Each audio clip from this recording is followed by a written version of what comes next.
दोस्तों, एक बार गौतम बुद्ध अपने भिक्षुओं के साथ एक वृक्ष के नीचे बैठ विश्राम कर रहे थे। उस वृक्ष की छांव में बुद्ध अपने भिक्षुओं की जिज्ञासा दूर कर रहे थे। बुद्ध के सभी भिक्षु एक एक करके उनसे प्रश्न पूछ रहे थे और गौतम बुद्ध उनके प्रश्नों के उत्तर दे रहे थे।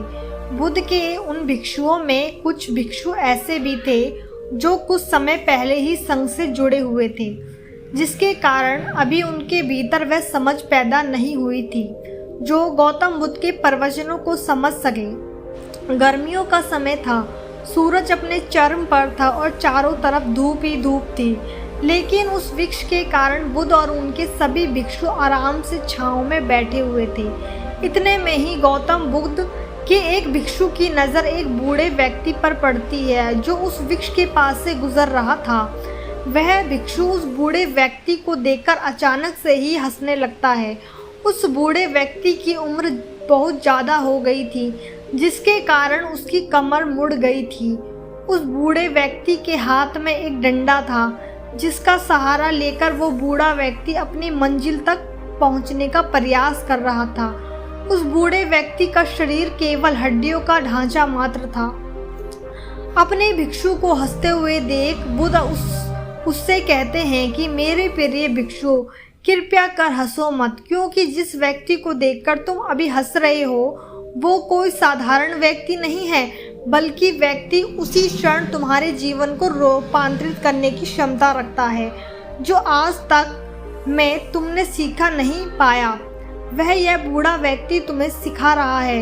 इसके द्वारा दी गई सीख को बेकार ना करो। बुद्ध की यह बात सुनकर भिक्षु बुद्ध से कहता है कि मुझे क्षमा करें बुद्ध, मुझे ये समझ नहीं आ रहा है कि जो एक बूढ़ा व्यक्ति जो खुद अपने शरीर और अपनी बीमारियों से लाचार है वो मुझे क्या सिखा सकता है।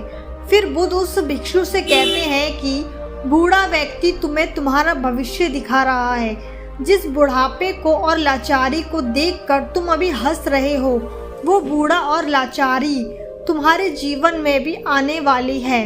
वह बूढ़ा व्यक्ति तुमसे कह रहा है कि अभी समय है, इस स्वस्थ शरीर का अच्छे कर्म करने के लिए उपयोग करो। अगर तुम्हारा ये स्वस्थ शरीर तुम्हारे हाथ से निकल गया तो फिर से वापस नहीं आएगा, और अभी तुम्हारा ये शरीर सही से काम कर रहा है, जैसे कि तुम्हारे हाथ, पैर, आँख, कान और ये सभी चीज़ें सही से काम कर रही हैं। क्या ये छोटी बात है और क्या तुम इसे मामूली सी बात समझ रहे हो? यह कोई साधारण घटना नहीं थी जो अभी तुम्हारे साथ घटी है। ये घटना तुम्हारे जीवन को बदलने की क्षमता रखती है। ठीक इसी तरह की घटना ने मेरा जीवन बदला था, और इस तरह की घटना के कारण ही मैं आज बुद्ध हूँ। फिर वह भिक्षु बुद्ध से कहता है कि क्षमा करें बुद्ध, परंतु मेरे मन में यह विचार ही नहीं आया कि मैं उस बूढ़े व्यक्ति से कुछ सीख सकता हूँ। उसे देखकर केवल मुझे हंसी आ गई। ऐसा इसलिए हुआ क्योंकि तुम्हें अपने भीतर कहीं ना कहीं ऐसा लगता है कि जिस स्थिति में आज वो बूढ़ा व्यक्ति है उस स्थिति में तुम कभी नहीं आओगे। जिस बुढ़ापे और लाचारी का सामना आज वो बूढ़ा व्यक्ति कर रहा है, तुम्हें लगता है कि उसका सामना तुम कभी नहीं करोगे, इसलिए तुम उस बूढ़े व्यक्ति को देखकर हंस पाए।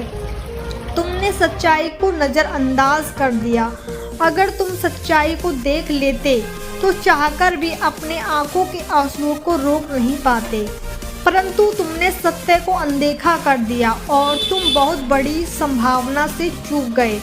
बुद्ध की यह बात सुनकर बुद्ध भिक्षु से क्षमा मांगता है और यह निश्चय करता है कि वह अपने स्वास्थ्य का उपयोग अपने अहंकार को बढ़ाने में नहीं, बल्कि परम सत्य को पाने में करेगा।